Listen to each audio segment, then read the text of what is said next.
Hello, everybody, and welcome back to the Bitter Rivals podcast. This is episode 130, powered by 91N. I am your host, Avery and along with co-host Gitano Gallo, as per usual. We had a quick discussion. We think this is probably going to be a pretty quick episode. There's just not too much that has happened since last week. It was a busy week for the Leafs in terms of games played. To put it bluntly, though, they stunk. They just haven't played well. They haven't been playing well. The power play is not good. Lost to the Bruins last night in overtime after tying it up with not much time remaining on the clock. I think it was like a couple of minutes left, maybe less, maybe a minute and a half. Probably under 2. Yeah. Lost to St. Louis. Got smoked by Columbus. Did have a good game against Tampa, but it's not looking good. When Stolarz isn't in the net, there's something missing. And Wool came back, had a game. I believe he played the St. Louis game, got smoked. 5 goals. And it's hard to watch right now. Marner looks completely disinterested. Matthews needs to wake up too. I don't know. I can feel a lot of people hitting the panic button in Toronto, and I don't think it's really time for that yet. We're still 4-4-1, which is technically 500 hockey, right? Yeah. So we're less than 10 games in. Bring it down a notch, but people are starting to worry. Let's just leave it at that. Yeah, well, I mean, I think the worry that I'm sensing is it's the same problems. And I guess it's only been 9 games, but it feels like these are not.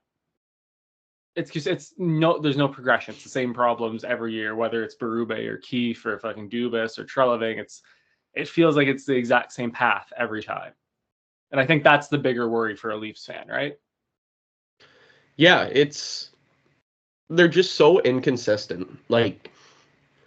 You see what they do against Tampa on Monday night there. They were the only game in the league. Everybody in the league was watching Tampa versus Toronto on that Monday night, and they dominated. And then they go into Columbus the next day and just get pumped. It was 3-0 before I could even blink. Hildeby did not play well. That's very simple. He did not play well. Stolarz played great in Tampa. Hildeby sucked in Columbus. The team didn't do him any favors. Wool stunk up the joint in St. Louis. Again, the team didn't do him any favors. And they kind of brought it a little bit last night against Boston, but not really even. They were lucky to have tied that game up with a little bit of time left and get a point. I think they were lucky to escape there with a point. So, I think I saw a stat that was the first time. So the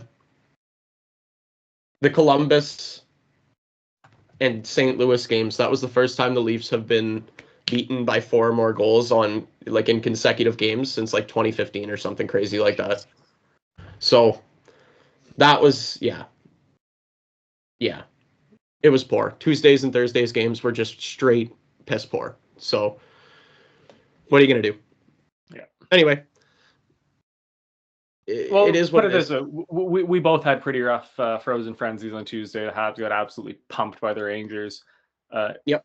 We were almost the same situation as you guys, and I'll use the Marty Stanley Week quote. It's tough to win games when you give up a field goal before the first TV timeout. Right, and that's same situation. Yeah. Actually, the NHL put out a little graphic where they had a massive map of Canada and the United States, and they were going by time and where all the goals were popping up in different parts of the country. Yeah, I guess. Yeah, and it was just New York, Columbus, New York, Columbus, New York, Columbus. Yeah, it was not pretty. No. And it was just a that's one of the worst games the Habs ever played that I've seen in a long time. Just nothing. But did turn it around last night. Absolutely. I'm not saying we pumped St. Louis, but we played really, really well. Outside of a kind of a 2-minute stretch where they got their 2 goals to make the score 2-2. The Habs actually played pretty well. The power play.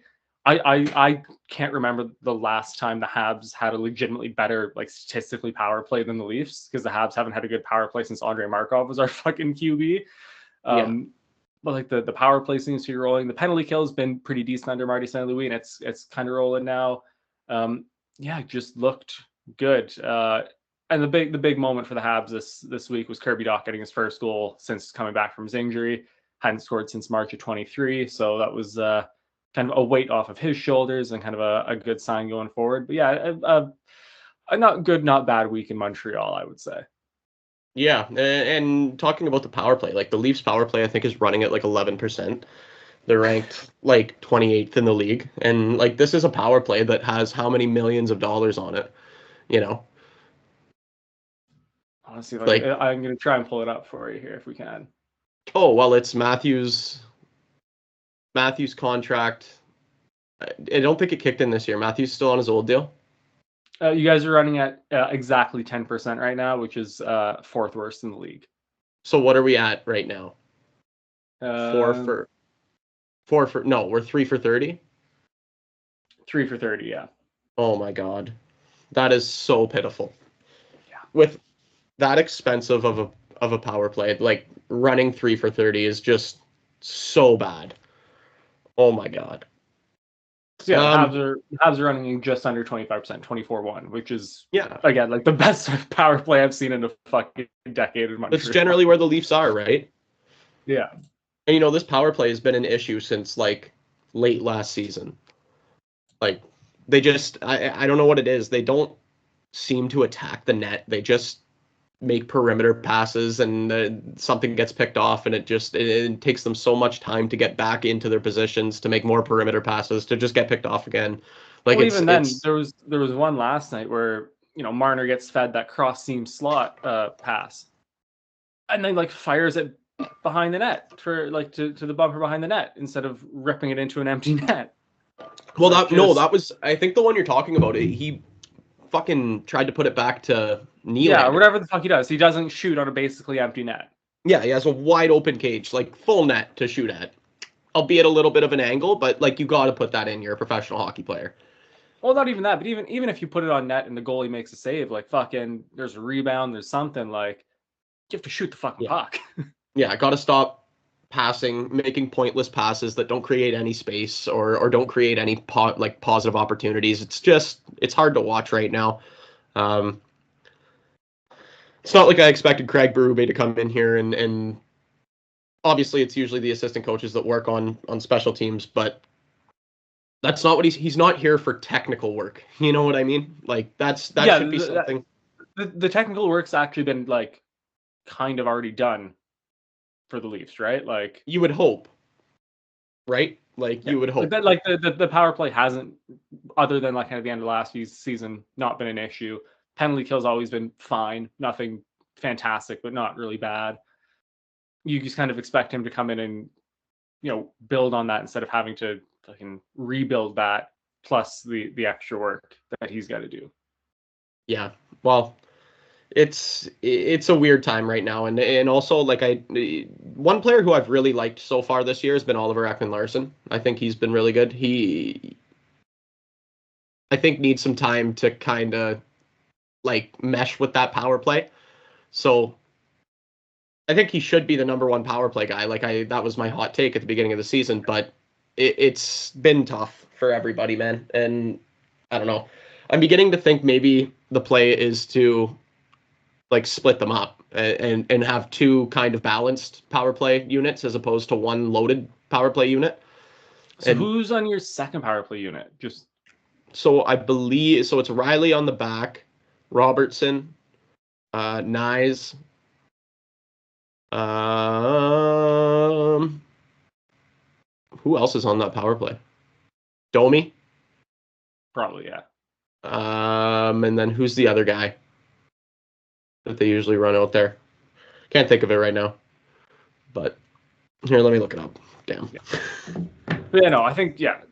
I mean, like, you have to try something, right? If the power play is running at fucking 10% and you have, I would say Yeah. three of the best offensive players in the league, plus John Tavares, who's still good. He's, no longer up there with, like, the best, in quotations. Pacioretty.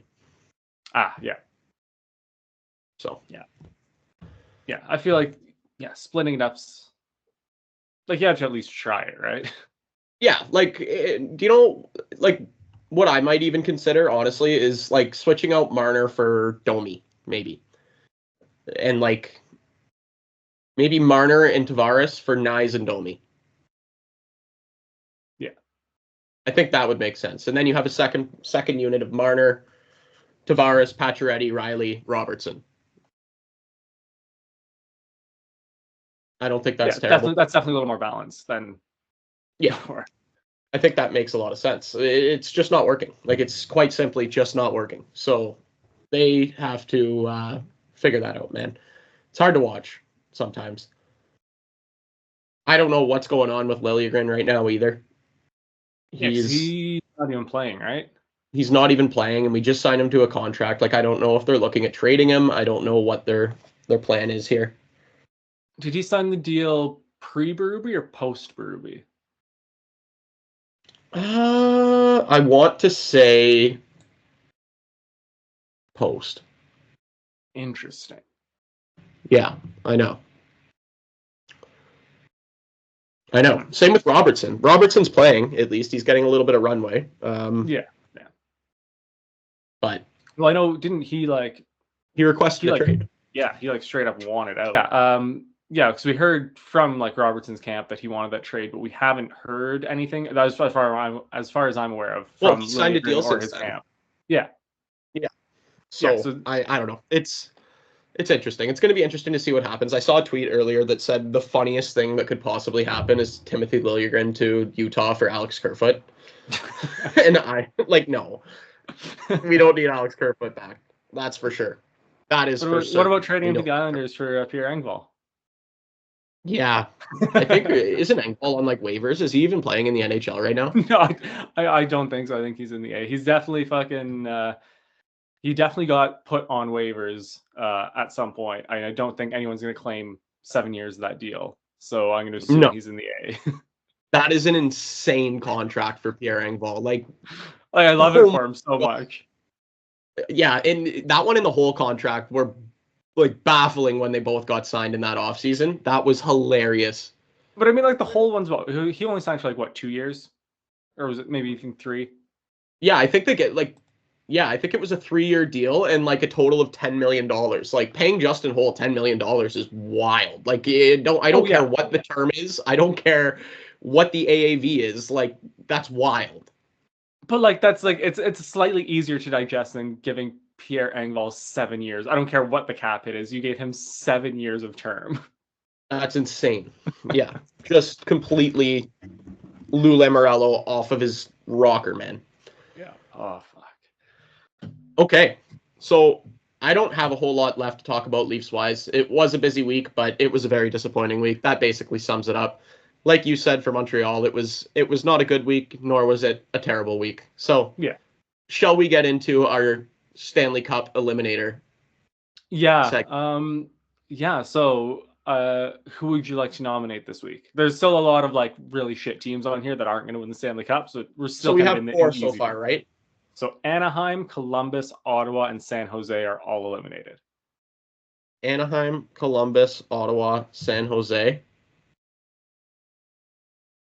Buffalo.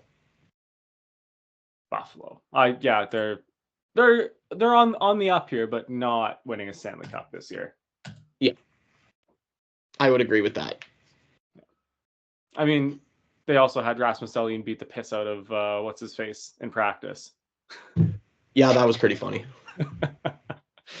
Good times. That was a good video. Yeah, I enjoyed that thoroughly. Yeah, especially honestly, we could at this rate kind of eliminate most of the teams in the Atlantic because there's no fucking chance any of us are winning a Stanley Cup. Yeah, and you could throw the Wings in there. Yeah. Well, I'm gonna try and keep the Habs in here as long as you'll let me. But yeah. So I gotta take a look at the league right now and the standings of the league. I haven't really looked at a full picture of division standings right now. Yeah, we can do that quick. Let's take a quick peek. So, I mean, the Sabres are above both you and the Bruins. Yeah, they're still not. No, that's not sustainable at all for them. No. Leafs are on a 3-game skid. Ay, caramba.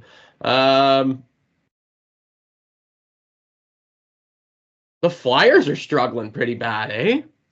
Yeah, not I did doing not well. see that coming. I didn't expect it to be this bad. Let's put it that way. I wasn't expecting them to be the best team in the division, but I thought they would be like okay, and they are not right now. The Sharks are 0-7. They are. 0-7-2. The Jets are fucking 8-0-0. They are fucking Yeah, they're rolling. a wagon right now. Like, they are just racking up points. Yeah. Like, this is for as much as I've shit on them, like they are making me eat my words so far. They are Yeah. like they're winning they're winning convincingly too. Like they're not like squeaking out fucking dubs here. Like they are crushing teams. Yes, they are. Yeah. 8-0-0. Goals for 36, goals against 16, 20 goal differential. Vegas is still chugging along. I kind of forgot about the Blackhawks and how terrible they are. Oh, they're so bad. But here's That the, like we easily know could have been they're our gonna be bad. nomination today. Yeah. Honestly, the fact that they haven't been nominated yet is kind of embarrassing for us. If we're gonna be Wild, yeah. Yeah. We'll get them next week though. You think Nashville makes a comeback from this little deficit they have? Like they've got a good enough team that they should, you know. And They've that won 3 division straight. is not it's not strong enough that they shouldn't be able to do that. You know what I mean? Like if they're, hypothetically in the Atlantic where you have 4 legit, cup contenders, yeah, they might not make the playoffs in that division, but like, Yeah, like they can really, displace the Wild still. yeah, like I really don't the think only St. Louis will be there. no the only 2 teams that they're maybe gonna have a tough time with, over the course of the season, not just small stretch here, is like really Colorado and Winnipeg at this rate. Well, look at Dallas too. Dallas is 7-2-0. Dallas is good too, but you just I forgot about Dallas. Yeah, but still, like there's room for them to make the playoffs there, given this shit start. Is the point I'm trying to make. That's fair. Yeah. All right, brother. Do you have anything else you want to get off your chest? Not particularly. The Habs actually play the Flyers tonight in Philly. Actually, it's a busy week for the Habs. We got 4 this week, so we go tonight. Basically, when this episode drops at 7:00. Nice. Tuesday, we've got the Kraken in Montreal. Then we're spending Halloween in Washington, the Capitals, and then Saturday in Pittsburgh against the Penguins. So fuck you, Willie. That's going to be a good game. Yeah. So the Leafs have the Jets tomorrow, 7:30 in Winnipeg. Then they play Thursday, Seattle. So Seattle's on an Atlantic trip right now, obviously. And then we are in St. Louis for the second time. We will be playing the Blues in very, very short order, which is interesting for a Western Conference team. It always seems that happens, though. Yeah, you get their visit and then you immediately go fucking visit them. Yeah, and it feels weird because they're a Western Conference team and you play them in such like short order. But anyway, so that's what we have this week, and then we actually do play. So we will start a game before next week's episode drops. We play Sunday at 6. Ah, interesting. So we also have the Wild before next episode drops. Lovely. Yeah. All right. Another Western Conference team. We literally play all Western Conference teams this week. Winnipeg, Seattle, St. Louis, Minnesota. And it's funny because the Habs have the Metro Division and fucking Seattle. All right. Well, that's all I have. If you have everything off of your chest, Gitano. Yeah, no, that is pretty much it for me.